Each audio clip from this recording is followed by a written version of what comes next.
சிவாய நமங்க. சன்னிதானம் அடக்கமாயிட்டாங்க அப்படிங்கிற செய்தி உடனடியாக எல்லாத்துக்கும் பத்திரிகைகளில் எல்லாமே தெரிஞ்சிருச்சு. உடனடியாக சன்னிதானத்துக்கு என்னென்னங்கெல்லாம் செய்யணுமோ ஹாஸ்பிட்டல்லாம் செஞ்சு நம்ம ஆதீனத்துக்கும் சன்னிதானத்துடைய திருமேனி உடலை நம்ம எடுத்துகிட்டு வந்தோம்.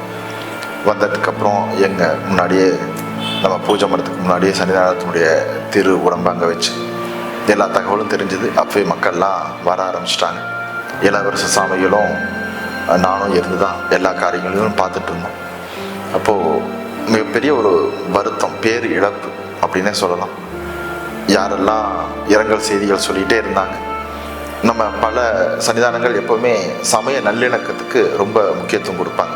அப்போ பார்த்தா கிறிஸ்துவ பாதிரியார்கள்லேருந்து நம்ம முல்லாக்கள்லேருந்து எல்லோருமே சாரையாக வந்து சன்னிதானத்துக்கு அவங்களுடைய வணக்கங்களை தெரிவிச்சுட்டு போனாங்க.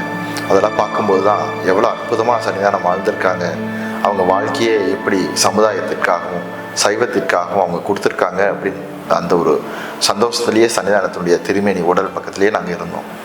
நல்லது. சிவாய.